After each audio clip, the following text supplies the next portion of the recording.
Buenas tardes. En la materia de técnicas y actividades para el desarrollo del lenguaje y la comunicación, vamos a analizar la unidad número 3, las actividades para la estimulación del lenguaje. Los subtemas son el 3.1, Introducción a la respiración, 3.2, Desarrollo de la percepción auditiva. Las actividades a realizar para esta semana son las siguientes. Se analiza el video y se hace una síntesis de la información. Número 2. Se hace de forma independiente un video donde un familiar hace los ejercicios de respiración y aplica técnicas de percepción auditiva con el estudiante. Número 3. Se mandan las actividades al correo del docente. Introducción a la respiración. La respiración es el proceso en el cual los organismos intercambian gases entre las células de su cuerpo y el medio ambiente, desde bacterias procariotas y arqueos hasta protistas, eucariotas, hongos, plantas y animales. Todos los organismos vivos se respiran. La respiración puede referirse a cualquiera de las tres elementos del proceso. Primero, la respiración puede referirse a la respiración externa o al proceso de respiración, inhalación y exhalación, también llamada ventilación. En segundo lugar, la respiración puede referirse a la respiración interna, que es la difusión de gases entre los fluidos corporales, sangre y líquido intersticial y los tejidos. Finalmente, la respiración puede referirse a los procesos metabólicos de convertir la energía almacenada en las moléculas biológicas en energía utilizable en forma de ATP. Este proceso puede implicar el consumo de oxígeno y la producción de dióxido de carbono, como se observa en la respiración celular aeróbica, o puede no implicar el consumo de oxígeno, como en el caso de la respiración anaeróbica. Con el actual ritmo de vida no somos conscientes de que realizamos una respiración incorrecta. Solemos respirar de forma acelerada y superficialmente, sin aprovechar al máximo nuestra capacidad pulmonar. Asociada a este hecho está la aparición de diferentes problemas de salud comunes en las grandes metrópolis, como el estrés y la ansiedad, las cuales a su vez dificultan aún más el ejercicio de respiración. Tipos de respiración. 1. Respiración diafragmática o abdominal. Este tipo de respiración se basa en el movimiento del diafragma, el músculo de forma cóncava que separa la cavidad torácica de la cavidad abdominal y que es responsable de la actividad de respirar. Al inspirar, los pulmones se llenan poco a poco de aire, empujando al diafragma, que a su vez empuja los órganos de la cavidad abdominal, dando la sensación que se está hinchando el vientre. Por este motivo también se conoce como respiración abdominal. Al inhalar, los pulmones se vacían de aire y van ocupando menos espacio, quedando en una zona más restringida. El diafragma regresa a su posición inicial. Consejos para practicarla. Se recomienda que para empezar es mejor hacerlo acostándonos boca arriba, y a medida que se domina la técnica, ir pasando a otras posturas, como por ejemplo estando sentados o de pie. Se tiene que estar cómodo, con las manos sobre el abdomen, y realizar el ejercicio de respiración por la nariz. Para empezar es necesario expulsar a fondo el aire de los pulmones, para así provocar una respiración profunda por falta de aire. Inspira profundamente y lentamente, hinchando el abdomen, relajándolo. Retén el aire por un instante. Cuando sientes la necesidad de exhalar, hazlo de forma larga, lenta y profunda. Quédate sin aire en los pulmones por un instante y cuando tenga la necesidad de inspirar, repite los pasos. Beneficios sobre la salud. Este tipo de respiración permite ampliar la capacidad de llenado de los pulmones, lo que promueve una buena oxigenación de la sangre. El impulso del movimiento que produce el diafragma favorece el riego sanguíneo y estimula el movimiento del corazón.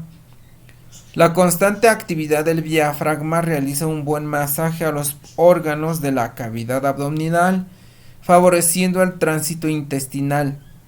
Además, actúa sobre el plexo solar, una red nerviosa situada al principio de la arteria aorta ventral, haciendo un efecto de relajante, disminuyendo la ansiedad y la sensación de nudo de estómago. 2. Respiración costal o torácica. Este tipo de respiración se basa en la separación de las costillas para una expansión de la cavidad torácica. Este ocurre cuando se llena la zona media del pulmón, algo que se consigue una vez se ha llenado la parte baja gracias a la respiración diafragmática. Esta clase de respiración se realiza de forma muy frecuente sin darnos cuenta. En el yoga se conoce como respiración media. Consejos para practicarla. La posición recomendable para este tipo de respiraciones estando sentados con la espalda derecha, pero sin forzar y colocar las manos sobre las costillas. Expulsa el aire a fondo y tensa el abdomen, que ayudará a vaciar los pulmones. Inspira manteniendo la tensión en el abdomen, permitiendo la expansión de las costillas. Verás que cuesta más que en la respiración diafragmática. Retén el aire unos instantes para seguidamente expirar todo el aire lento y continúa repetir el proceso. 3. Respiración clavicular. En este tipo de respiración nos centramos en la parte más alta del pulmón, que es de menor volumen que las anteriores, por lo que capta menos aire. En la inspiración parece que se levanten las clavículas, de ahí el nombre. En el yoga es la respiración alta. Esta clase de respiración se puede apreciar en personas que están sufriendo un ataque de ansiedad o de nervios, teniendo unas inspiraciones y exhalaciones cortas y rápidas, ya que tienen un bloqueo del diafragma por causas emocionales. También predominan mujeres embarazadas, sobre todo en los últimos meses, cuando el bebé ocupa la mayor parte de la cavidad abdominal y no permite trabajar al diafragma de forma correcta. Consejos para practicarla. Para empezar, en postura sentada cruzamos los brazos posando las manos sobre las costillas. Realiza una exhalación profunda y al final de esta contrae los abdominales y realizar la presión contra nuestras manos sobre las costillas. Expira intentando levantar las clavículas pero no los hombros. Verás que a pesar de ser el esfuerzo mayor que en la respiración costal, el aire captado es más bien escaso. Expulsa el poco aire que se ha podido captar. Los beneficios sobre la salud. Esta respiración por sí sola no tiene ningún beneficio y más bien es pobre en ventilación, pero cobra importancia en la última técnica de control que ahora hablaré. Introducción a la audición. Constituye un prerequisito para la comunicación. Implica la capacidad para reconocer, discriminar e interpretar estímulos auditivos, asociándolos a experiencias previas. Además tiene implicancia en la adquisición de la noción temporal y en la adquisición del lenguaje oral. Está compuesto por conciencia, discriminación, asociación, memoria, combinación de sonidos que constituyen las palabras. El órgano de la audición contempla 3 funciones psicobiológicas importantes. 1. Función de fondo, donde la audición no está informando constantemente de lo que pasa alrededor sin necesidad de atender a estos estímulos en forma voluntaria. 2. función de alerta, que nos permite reconocer la procedencia y el tipo de sonido. 3. Función sociológica.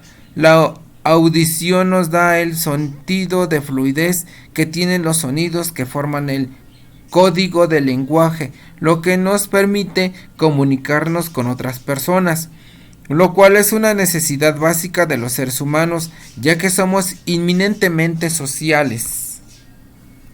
Las áreas de entrenamiento a nivel de percepción auditiva son conciencia auditiva. Básicamente tienen relación con el darnos cuenta de que los estímulos sonoros que están presentes en nuestro entorno inmediato, pero no indica la discriminación de estos estímulos. Por ejemplo, yo puedo estar expuesto a un sinfín de estímulos ambientales, bocinas, voces, vehículos, pájaros, tomando conciencia de que estos existen, pero no implica la discriminación precisa de cada uno de ellos. Memoria auditiva.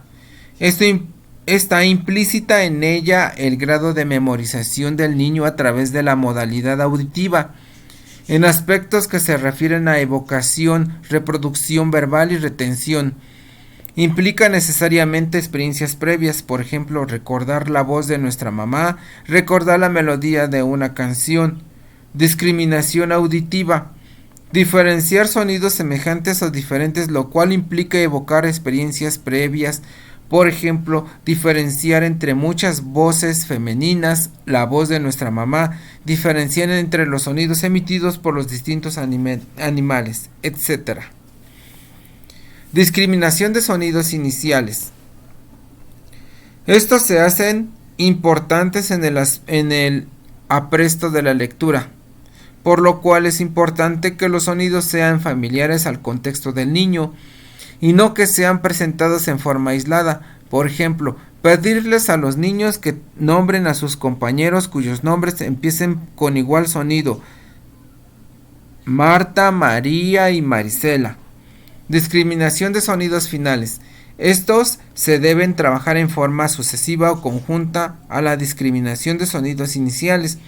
Por ejemplo, trabajar con las rimas o poesías cortas de modo que estos sonidos se hagan más evidentes y más fáciles de retener por el niño. Análisis fónico. Tiene como prerequisito la memoria fina, especialmente los sonidos iniciales y finales, y además de la percepción visual, y tiene que establecer la equivalencia entre sonido y su equivalencia gráfica. Para lograr el dominio del código escrito, el niño debe manejar asociaciones letra-sonido y también ser capaz de aplicarla decodificando palabras impresas que no corresponden a su vocabulario visual. Por ejemplo, colocar una serie de ilustraciones que tengan un mismo sonido y una como elemento distractor, y pedirle al niño que reconozca cuál no corresponde: pato, pala, pata, rata. Ejercicios. El juego del despertador. Este juego se puede realizar con uno o más niños de edades similares. El juego consiste en hacer que uno de los niños salga fuera del salón, luego se esconde al despertador en algún lugar del salón y se coloca la alarma para que comience a sonar minutos más tarde. A continuación se le pide al niño que ingrese nuevamente al salón y que escuche de dónde proviene el tic-tac del reloj escondido. Gana el niño que encuentre el reloj en menos tiempo. El juego de la lotería con sonidos. Este juego consiste en grabar previamente diferentes sonidos, como por ejemplo el sonido de un tren andando, agua vertiéndose, un auto cuando se pone en marcha. Luego se deben buscar imágenes que acompañen a dichos sonidos. A continuación se deberá pasar cada uno de los audios y colocar todas las imágenes sobre un pizarrón o mesada para que los niños puedan señalar la imagen que corresponde con el sonido que en este momento se esté reproduciendo. El juego de las parejas de los sonidos. En este juego será necesario utilizar algunos de los carretes de los fotos o recipientes pequeños. Pueden ser frascos pequeños pintados y algunos materiales de diferente tamaño, por ejemplo, arroz, arvejas, pedazos de papel, arena, piedras. Lo que debemos hacer es rellenar los frascos con cada uno de los materiales. Así obtendremos 2 frascos rellenos de arroz, 2 con arena, 2 con piedras, y así formaremos parejas con cada relleno. Los niños deben identificar al agitar cada frasco el tipo de relleno que tiene dentro y unirlo con respectiva pareja. Aquí están las fuentes de consulta de la información. Muchas gracias.